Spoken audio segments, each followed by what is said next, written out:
نحمده ونصلي على رسوله الكريم اما بعد فاعوذ بالله من الشيطان الرجيم بسم الله الرحمن الرحيم ان الله وملائكته يصلون على النبي يا ايها الذين آمنوا صلوا عليه وسلموا تسليما صدق الله العظيم۔ معزز سامعین، آج کی ہماری گفتگو کا موضوع ربیع الاول کا مہینہ صحیح طور پر منانے کا طریقہ اور درود شریف کی برکات پر ہوگا۔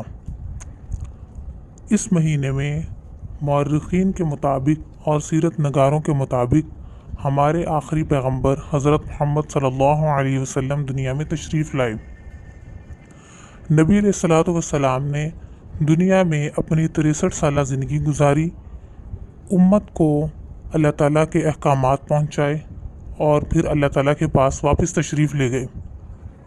اس مہینے کی مختلف تاریخ کے بارے میں مورخین کا خیال ہے کہ آپ علیہ الصلوۃ والسلام پیدا ہوئے۔ بعض حضرات کے نزدیک آپ علیہ الصلوۃ والسلام 2 تاریخ کو دنیا میں تشریف لائے، بعض حضرات کے نزدیک آپ علیہ الصلوۃ والسلام 8 تاریخ کو دنیا میں تشریف لائے۔ بعض سیرت نگار یہ کہتے ہیں کہ آپ علیہ الصلوۃ والسلام 10 ربیع الاول کو دنیا میں تشریف لائے، جبکہ چند سیرت نگاروں کا موقف یہ ہے کہ آپ علیہ الصلوۃ والسلام 12 ربیع الاول کو دنیا میں تشریف لائے۔ ہمارے پیارے نبی علیہ الصلوۃ والسلام کے دنیا میں تشریف لانے کا مقصد انسانیت کو توحید کا راستہ دکھلانا تھا، جو آپ علیہ الصلوۃ والسلام نے بخوبی پورا کیا اور اللہ تعالیٰ کے احکامات اللہ کی مخلوق تک احسن انداز میں پہنچا دیے۔ امت کی ذمہ داری ہے کہ آپ علیہ الصلوۃ والسلام کے ان احکامات پر عمل پیرا ہو اور اللہ تعالیٰ کے ہاں سرخرو ہو۔ نبی علیہ الصلوۃ والسلام تمام انسانیت کے لیے ہدایت کا راستہ دکھلانے کے لیے آئے تھے۔ حضور علیہ الصلوۃ والسلام کی امت کی 2 قسمیں ہیں۔ پوری انسانیت آپ علیہ الصلوۃ والسلام کی امت میں شامل ہے۔ اس میں وہ امتی جنہوں نے آپ علیہ الصلوۃ والسلام کی دعوت کو قبول کیا اور اسلام قبول کر لیا، وہ امت اجابت کہلاتی ہے، جبکہ وہ لوگ جنہوں نے آپ علیہ الصلوۃ والسلام کی دعوت سے منہ موڑ لیا اور حالت کفر میں ہی میں رہے، وہ امت دعوت کہلاتی ہے۔ ہم آپ علیہ الصلوۃ والسلام کی الحمدللہ امت اجابت میں شامل ہیں، اور یہ اللہ تعالیٰ کا ہم پر احسان ہے کہ اللہ تعالیٰ نے اپنا پیغمبر علیہ الصلوۃ والسلام، اپنے حبیب علیہ الصلوۃ والسلام ہمارے پاس بھیجے اور ہمیں ان کی امت میں پیدا فرمایا۔ اس میں ہمارا کوئی کمال نہیں، یہ صرف اور صرف اللہ تعالیٰ کی خاص عطا ہے کہ اللہ تعالیٰ نے دنیا میں 7 ارب لوگوں میں سے ہمیں چنا اور اسلام کے لیے قبول کر لیا۔ ایمان دنیا کی سب سے بڑی نعمت ہے، اور الحمدللہ اللہ تعالیٰ نے ہمیں یہ نعمت بغیر مانگے عطا کر دی۔ اس نعمت پر اللہ تعالیٰ کا جتنا بھی شکر ادا کیا جائے وہ کم ہے۔ اب اس نعمت کا تقاضا یہ ہے کہ اللہ تعالیٰ کے بتائے ہوئے احکامات کے مطابق زندگی گزاری جائے۔ اسلام ایک مکمل ضابطہ حیات ہے۔ زندگی گزارنے کا ہر پہلو اسلام میں واضح طور پر بتا دیا گیا۔ انسان کو خوشی کس طرح منانی چاہیے، انسان کو غم کس طرح منانا چاہیے، انسان کو جذبات کا اظہار کیسے کرنا چاہیے، جذبات کو روکنا کیسے چاہیے، یہ سب کچھ اسلام نے واضح طور پر بیان کر دیا۔ اسی لیے تو اسلام کو کمپلیٹ کوڈ آف لائف کہا جاتا ہے، یعنی کہ مکمل ضابطہ حیات۔ اللہ تعالیٰ ہمیں یہ بتا چکے ہیں کہ ہم نے خوشی کس طریقے سے منانی ہے۔ اس لیے قرآن پاک میں اللہ تعالیٰ یہ فرماتے ہیں، اعوذ باللہ من الشیطان الرجیم، بسم اللہ الرحمن الرحیم، یا ایہا الذین آمنوا ادخلوا فی السلم کافہ، اے ایمان والو اسلام میں پورے طور پر داخل ہو جاؤ، یعنی اپنے تمام جذبات، اپنی تمام اعمال، تمام افعال، تمام اقوال اسلام کے مطابق کر لینے چاہیے۔ پیارے پیغمبر علیہ الصلوۃ والسلام دنیا میں تشریف لائے، یقیناً ہر مسلمان کی اس کی بہت خوشی ہے، لیکن اس خوشی کو کس طریقے سے سیلیبریٹ کیا جائے گا، اپنے جذبات کا اظہار اپنے ایموشنز کو ایکسپریس کیسے کیا جائے گا یہ ہمیں اسلام سے سیکھنا چاہیے۔ جس طریقے سے اللہ تعالیٰ بتائیں اسی طریقے سے اپنے جذبات کے اظہار کرنا چاہیے، اور جس طریقے سے پیغمبر علیہ الصلوۃ والسلام کی ہدایات ہوں ویسے ہی اپنے جذبات کا اظہار کرنا چاہیے۔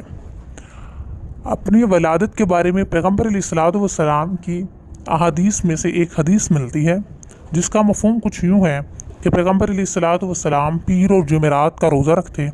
جب کسی نے سوال کیا تو آپ علیہ الصلوۃ والسلام نے فرمایا کہ اس دن میری ولادت ہوئی تھی، اسی دن مجھے نبوت ملی تھی۔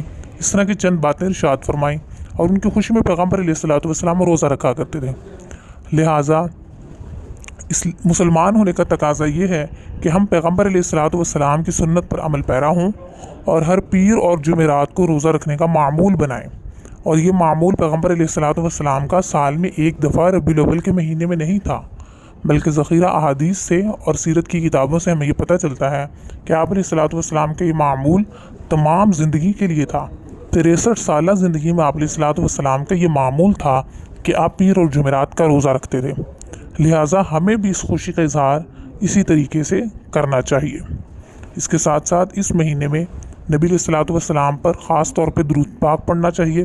اس مہینے میں بھی اور پورے 11 اس کے علاوہ دیگر 11 مہینوں میں بھی نبی علیہ الصلوۃ والسلام پر درود پاک زیادہ سے زیادہ پڑھنا چاہیے، کیونکہ قرآن پاک میں اللہ تعالیٰ فرماتے ہیں اے ایمان والو نبی علیہ الصلوۃ والسلام پر درود بھیجا کرو۔ تو ہمیں بھی نبی علیہ الصلوۃ والسلام پر زیادہ سے زیادہ درود پاک بھیجنا چاہیے۔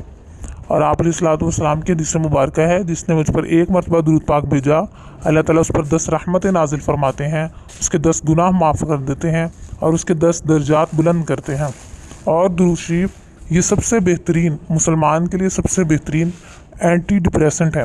کوئی بندہ محسوس کرے کہ وہ ڈپریشن میں جا رہا ہے اسے درود پاک پڑھنا چاہیے، زیادہ سے زیادہ پڑھنا چاہیے۔ جتنا زیادہ درود پاک پڑھے گا اس کا ڈپریشن دور ہوتا رہے گا۔ ہمیں 12 مہینوں میں اور بطور خاص اس مہینے میں بھی درود پاک کی کثرت کرنی چاہیے۔ اس کے ساتھ ساتھ اس مہینے میں کرنے کا ایک اور کام کریں، ہمیں چاہیے کہ ہم سیرت النبی کا مطالعہ کریں تاکہ ہمیں یہ پتہ چلے نبی علیہ الصلوۃ والسلام کی زندگی کس طریقے سے تھی۔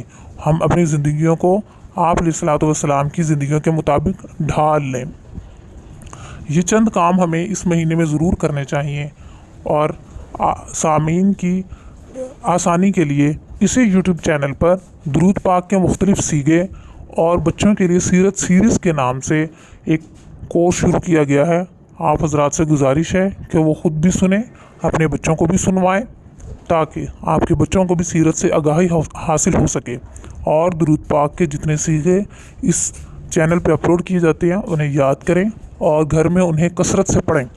درود پاک پڑھنے کا ایک فائدہ یہ بھی انسان کو حاصل ہوتا ہے کہ درود پاک کی وجہ سے آپ کے دل کی وہ خواہش جو کبھی آپ کی زبان پر بھی نہیں آ سکتی، اللہ تعالیٰ اس خواہش کا بھی لحاظ کرتے ہیں اور اس کو پورا کر دیتے ہیں۔ اصل میں نبی علیہ الصلوۃ والسلام کی ایک عادت مبارکہ تھی کہ آپ علیہ الصلوۃ والسلام کو زندگی میں جب کوئی انسان تحفہ دیتا، ہدیہ دیتا، تو آپ علیہ الصلوۃ والسلام بھی ہدیہ دیتے، اس سے کچھ بڑھ کر ہدیہ دیتے۔ اور اگر کچھ نہ ہو سکتا تو آپ علیہ الصلوۃ والسلام دعا دیتے، جزاک اللہ کہہ دیتے۔ جزاک اللہ کہنا یہ ایک بہت بڑا ہدیے کے جواب میں ایک بہت بڑا ہدیہ ہے۔ اس کا مطلب ہوتا ہے کہ اللہ تعالیٰ ہی آپ کو اس کی جزا دے۔ جب نبی علیہ الصلوۃ والسلام کی دنیا سے پردہ فرمانے کے بعد آپ کے امتی آپ پر درود پاک پڑھتے ہیں تو اللہ تعالیٰ کے فرشتے اس درود پاک کو آپ علیہ الصلوۃ والسلام تک پہنچاتے ہیں۔ نبی علیہ الصلوۃ والسلام کی خدمت میں ہمارا نام لیا جاتا ہے، ہمارے والد کا نام لیا جاتا ہے جب ہم درود پاک کی کثرت کرتے ہیں۔ اور آپ علیہ الصلوۃ والسلام کا چونکہ زندگی میں یہ معمول تھا کہ آپ ہدیہ دینے والے کو بدلے میں کچھ ہدیہ دیا کرتے تھے، تو ہمیں امید ہے نبی علیہ الصلوۃ والسلام بھی ہمارے لیے ضرور دعا کرتے ہوں گے قبر اقدس میں۔ اس لیے نبی علیہ الصلوۃ والسلام پر زیادہ سے زیادہ درود پاک پڑھنا چاہیے۔ اور آپ علیہ الصلوۃ والسلام کی دعا کی برکت سے یہ ہوتا ہے کہ انسان کی ہر جائز خواہش اللہ تعالیٰ پوری کر دیتے ہیں۔